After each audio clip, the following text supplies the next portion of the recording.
On peut se poser la question, mais puisque le Seigneur lui-même a vu la situation, il connaît la situation, pourquoi est-ce qu'il n'envoie pas seulement les gens? Pourquoi nous, on a besoin de prier? Pourquoi? Ben, c'est ce dont on est en train de parler ici. Le Seigneur veut que nous puissions être ouvriers ensemble avec lui. Il veut que nous soyons des partenaires dans l'avancée du royaume. Vous comprenez? Oui. Donc, quand le Seigneur dit priez le maître de la moisson, il est en train de nous donner une place à ses côtés. Il est en train de dire, soyez partenaires avec moi dans l'avancée du royaume. Oui. Vous priez, priez. Vous comprenez? C'est cela. Donc le Seigneur a besoin de toi. Oui. Maintenant, bien-aimé, je voudrais vraiment aujourd'hui parler d'un sujet. On va prendre dans Luc. Luc 19. Luc 19, à partir du verset 29.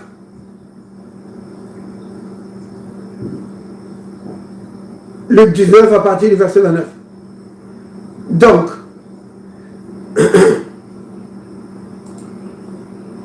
c'est le Christ qui était avec ses disciples.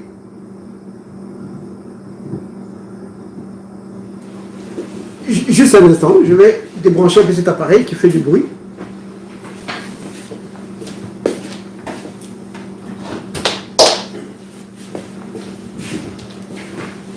D'accord, ok, très bien. Alors, Luc 19, verset 29, il a dit, lorsqu'il approcha de Béphagé et de Béthanie, vers la montagne appelée montagne des Oliviers, Jésus envoya 2 de ses disciples en disant, allez au village qui est en face. Quand vous y serez entrés, vous trouverez un ânon attaché sur lequel aucun homme ne s'est jamais assis. Détachez-le et amenez-le. Verset 31. Si quelqu'un vous demande pourquoi le détachez-vous, vous lui répondrez, le Seigneur en a besoin. Vous voyez? Ceux qui étaient envoyés allèrent et ils trouvèrent les choses comme Jésus leur avait dit. Ils ont trouvé les choses exactement comme Jésus l'a dit. Vous voyez? Alors, maintenant, ils ont voulu détacher l'anneau. Et les gens sont venus. Ils ont dit, mais pourquoi vous le détachez? Et ils ont dit, le Seigneur en a besoin. Donc, je voulais parler de il a besoin de toi. Dieu a besoin de toi. Je parlais avec une bien-aimée et elle m'a dit que le Seigneur lui avait parlé. Et dans le message que le Seigneur lui avait donné, le Seigneur lui a dit, j'ai besoin de toi. Alors la soeur s'est demandé, est-ce que ça vient de Dieu ça? Dieu, moi j'ai besoin de Dieu, mais est-ce que Dieu il a besoin de moi? J'ai dit oui ma soeur, certainement. Et ça c'est souvent le cas. Beaucoup de chrétiens pensent ça. Que moi j'ai besoin de lui. Sans lui je ne suis rien. J'ai besoin de lui. Et c'est vrai que nous avons besoin de lui. Mais par contre, ils pensent que Dieu n'a pas besoin de nous. Et ça, c'est une erreur de penser ça. Penser que Dieu n'a pas besoin de nous, c'est une erreur. Vous comprenez? Vous avez vu ce texte qu'on a lu dans Luc 19. Il est écrit, le Seigneur a dit à ses disciples que si quelqu'un vous demande pourquoi vous le détachez, qu'est-ce que vous allez dire? Le Seigneur en a besoin. Vous avez entendu ça, bien-aimé? C'est quoi ça? C'est un animal. C'est un anneau. Vous comprenez? Vous comprenez de quoi est-ce que je parle? Le Seigneur a eu besoin d'un anneau. Dans l'exercice de son ministère, le Seigneur a eu besoin d'un anneau. Vous entendez ça, bien-aimé? Un jour, il a eu besoin de la pirogue de Pierre. Alors qu'il prêchait aux gens et qu'il devait un peu s'éloigner de la rive pour parler aux gens, il est monté dans la barque de Pierre. Oui. Donc il a eu besoin de la barque de Pierre. Mais non, si le Seigneur a besoin de la barque, il a besoin d'un anneau, d'un animal, pour exercer son ministère, pour faire avancer l'œuvre du royaume. Bien-aimé, est-ce que tu n'es pas plus qu'un anneau? Est-ce que tu n'es pas plus qu'un animal? Certainement oui. N'es-tu pas plus qu'une barque? Oui, bien-aimé, tu es plus qu'une barque. Donc le Seigneur a besoin de toi. Ne dis pas, oh non, moi j'ai besoin de lui, mais lui n'a pas besoin de moi. Si, bien-aimé, le Seigneur a besoin de chacun de nous. Il a besoin de chacun de nous. Vous comprenez? C'est vraiment important de le comprendre. Que peu importe combien petit tu peux t'estimer, sache qu'aux yeux de Dieu, tu as de la valeur. Oui. C'est-à-dire que s'il n'y avait que toi sur la terre, Jésus serait venu pour mourir rien que pour toi. Vous comprenez, bien-aimé? S'il n'y avait que toi sur la terre, si tu étais la seule personne sur la terre, Jésus serait venu pour toi. C'est à ce point que tu es important devant lui. Chaque enfant de Dieu a de l'importance à ses yeux. Chaque membre de son peuple a de l'importance. C'est pourquoi, dans l'Ancien Testament, quand Dieu a voulu représenter son peuple, il l'a représenté par les pierres précieuses. Vous comprenez? Parce que le souverain sacrificateur, il devait entrer dans la présence de Dieu pour apporter le sang devant Dieu. Mais c'était le sang pour l'expiation. Pour qui? Pour le peuple. Donc il entrait devant la présence de Dieu pour le compte du peuple. Le souverain sacrificateur, à lui seul, représentait tout le peuple. Maintenant, Dieu dit dans sa parole que le souverain sacrificateur devrait avoir sur son cœur le souci du peuple. Oui. Sur son cœur, il fallait qu'il se préoccupe du peuple. Que j'entre dans cet endroit, pas pour moi-même, mais c'est pour le peuple. En fait, il devait avoir deux préoccupations majeures. La première, c'est quoi? La sainteté de Dieu. La première préoccupation, il devait reconnaître la sainteté de Dieu. Que maintenant, j'entre dans la présence du Dieu saint. C'est pourquoi, sur sa tête, il portait un chapeau, et il y avait une lame sur le chapeau. Et sur cette lame, il y avait ces mots qui étaient écrits. Kodesh, Lo Hachem. C'est-à-dire, Saint et l'Éternel. Vous voyez? Sainteté. En fait, littéralement, ça veut dire sainteté à son nom. Parce que Hachem, c'est son nom. Mais souvent, on traduit l'Éternel. Parce que Dans l'Ancien Testament, il n'aimait pas prononcer le nom de Dieu. C'est pourquoi il disait Hachem, donc à son nom. Sainteté à son nom. Donc, quand il entre dans la présence de Dieu, dans tes pensées, souviens-toi que tu entres dans la présence du Dieu saint. Et la préoccupation de ton cœur, c'est le peuple de Dieu. Le peuple de Dieu. Vous voyez? Donc, pour ses pensées, il y avait une lame, sainteté à l'Éternel, et pour son cœur, il y avait quelque chose qu'il portait ici sur la poitrine, qu'on appelait le pectoral. Il y avait 12 pierres qui représentaient les 12 tribus d'Israël. Vous voyez? Et chacune des pierres était une pierre précieuse. Pourquoi Dieu a fait ça? C'est pour montrer que chaque membre dans son peuple est précieux. Tu es précieux devant Dieu, mon bien-aimé. Oui, peut-être que les hommes te méprisent, ou peut-être que toi-même tu te considères comme rien, mais devant Dieu tu as de la valeur. Et il a besoin de toi.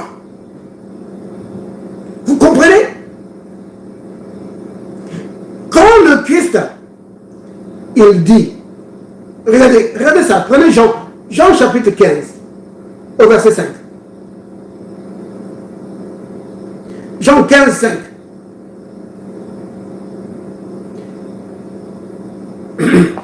Verset Jean 15, verset 5.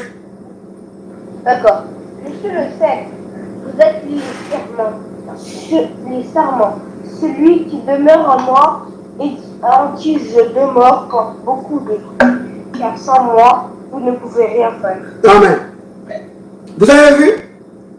Il dit, je suis le tronc et vous êtes les branches. Vous voyez? De quoi parle-t-il là? Il est en train de parler de notre union avec lui.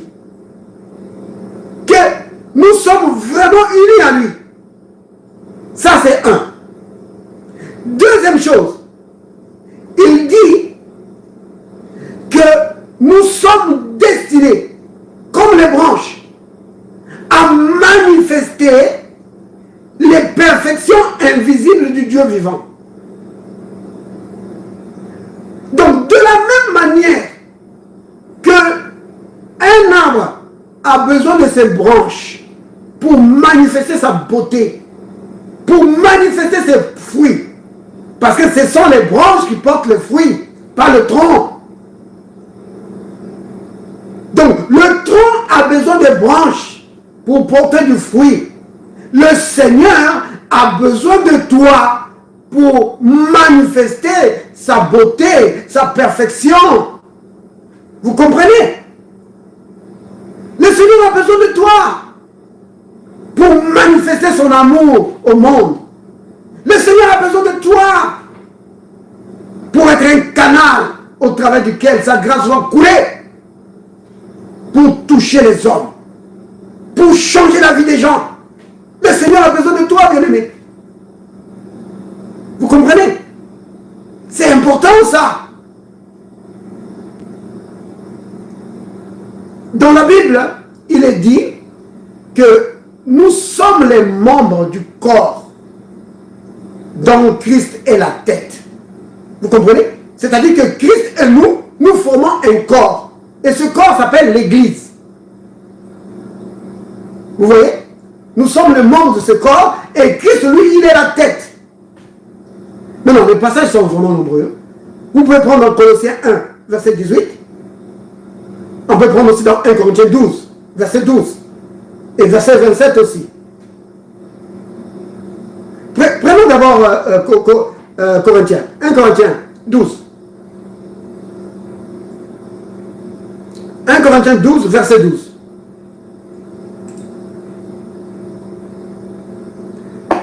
Verset 1 Corinthiens 12, verset 12. Tu peux lire? Oui, tu peux lire.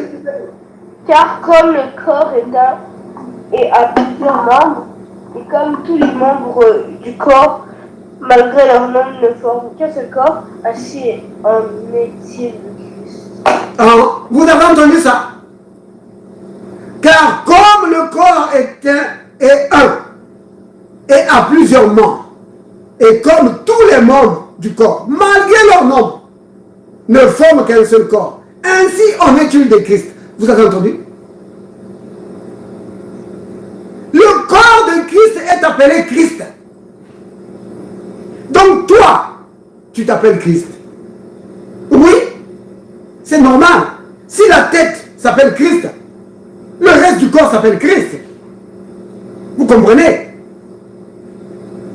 Si tu t'appelles Jean, c'est pas seulement ta tête qui s'appelle Jean, c'est tout ton corps qui s'appelle Jean.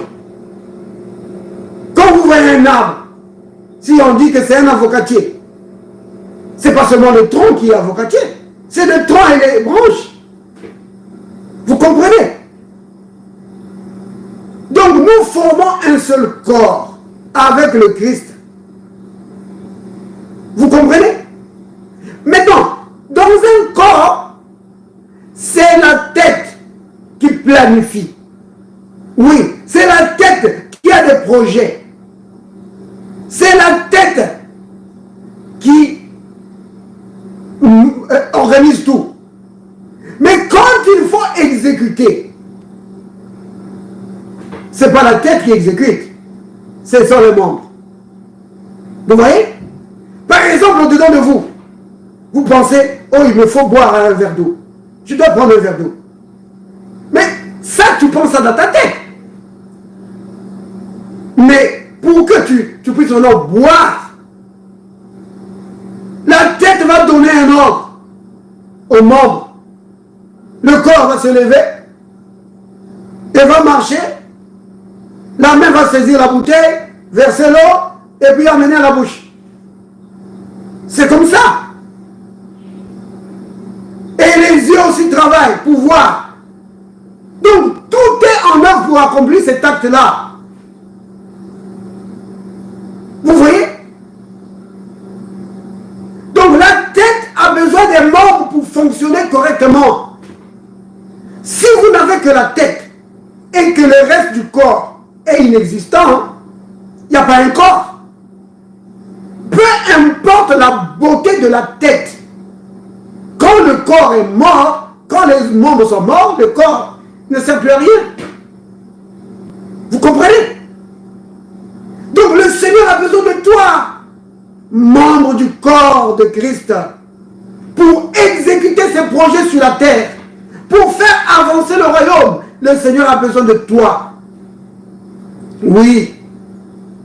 C'est pourquoi il veut que tu grandisses. Vous comprenez? Parce que la tête est vraiment la perfection. La perfection est au niveau de la tête. Mais vous imaginez un adulte avec un corps de bébé? C'est pas possible, c'est pas bien, n'est-ce pas? Un adulte avec un corps de bébé, il ne va pas faire grand-chose. C'est pourquoi le Seigneur veut que son corps, les membres de son corps, puissent grandir pour accomplir ses desseins. Quand tu penses maintenant comme un adulte, tu as besoin d'un corps aussi développé pour faire les choses que les adultes font. Sinon, tu vas être dans les problèmes. Tu as la tête d'un adulte, tu veux marcher, mais comme tu as le corps d'un bébé, tu ne peux pas, parce que les pieds du petit bébé là ne peuvent pas encore supporter son poids. C'est pas encore développé. Ils n'ont même pas encore de l'équilibre. Vous comprenez, bien aimé? C'est important. Nous sommes le membre du corps de Christ. Et le Christ a besoin de nous pour exécuter ses plans, pour exécuter ses projets. Vous savez comment ça s'appelle ça? C'est ça la communion. La communion dont on parle, c'est cela. Regardez dans 1 Corinthiens 1, verset 9. C'est un passage qu'on a déjà lu. Mais je vais le prendre encore. 1 Corinthiens 1, verset 9. La Bible dit que nous avons été appelés à la communion avec Christ. Donc il a dit, Dieu est fidèle.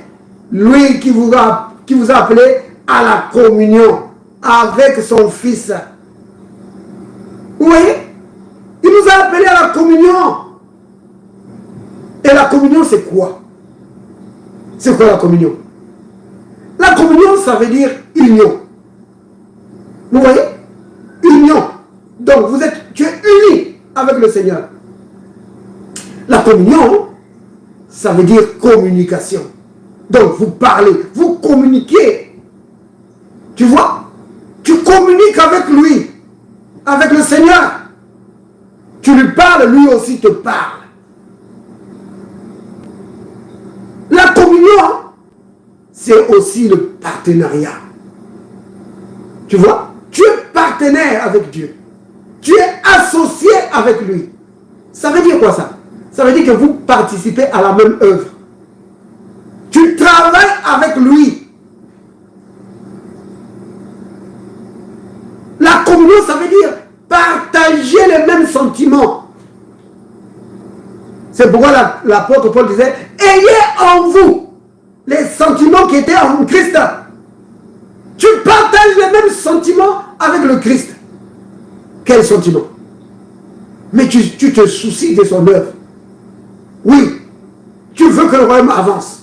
Pas pour que ton église devienne une grande église. Non, tu veux simplement que les âmes soient sauvées, que les gens soient sauvés et qu'ils échappent à la seconde mort, qu'ils échappent à l'enfer. Oui, parce que Dieu ne veut pas que les hommes se perdent. Il veut que tous soient sauvés et arrivent à la connaissance de la vérité. Puisque c'est cela son objectif, et que toi tu partages ces sentiments, alors dans ton cœur c'est cela aussi. Tu intercèdes pour que l'évangile touche les gens. Tu es disponible. Tu es un canal au travers duquel Dieu va toucher d'autres personnes. Vous comprenez? Tu ne vois pas ta vie chrétienne juste comme toi-même. Tu es bien avec ta femme et tes enfants. Tu es bien à la maison avec ton mari, avec tes enfants, avec ta famille. Non. Tu regardes aussi les autres qui ne connaissent pas la parole. Bien aimé, il faut comprendre une chose. Comme on dit en anglais, it's not a joke. It's not a joke. Ce n'est pas une blague. Ce n'est pas une blague, bien aimé. Celui qui ne connaît pas le Christ, celui qui n'a pas reçu le Christ, va aller en enfer. C'est vraiment quelque chose de sérieux. Et s'il y a des membres de notre famille qui ne connaissent pas le Christ, s'ils meurent comme ça, ils vont en enfer. C'est sérieux. Mais non, il dit, oh, mon frère, pourquoi tu dis ça? C'est pas moi qui le dis. C'est le Christ qui le dit. Il dit, celui qui croira et qui sera baptisé sera sauvé. Mais celui qui ne croira pas sera condamné. Il le dit. C'est sérieux ça, bien-aimé. Donc, il y a des gens, ça peut être nos voisins. Oui, ça peut être nos voisins. S'il ne connaît pas Dieu, il est en danger. S'il meurt comme ça, la personne est perdue. C'est sérieux, bien-aimé. Vous comprenez? Donc, si tu as les sentiments du Seigneur, alors tu pries pour ces gens. Tu dis, Seigneur, Seigneur, permets-moi que je puisse parler à mon voisin. Permets-moi que je puisse parler à mon voisin de toi, parce que je ne veux pas qu'il aille en enfer. C'est sérieux, bien-aimé. C'est pas de la blague. C'est capital. Vous comprenez? Donc le Seigneur a besoin de nous pour parler aux gens, pour parler aux membres de notre famille. Maintenant, si toi tu trouves que tu n'as pas accès à ces gens, prie pour le Seigneur. Dis, Seigneur, envoie quelqu'un leur parler. C'est cela. Seigneur, mets quelqu'un sur leur chemin qui va leur parler de ta parole. C'est vraiment important, bien aimé. Il faut comprendre ça. Regardez ce passage. Prenons dans Matthieu. Matthieu 9, verset 38.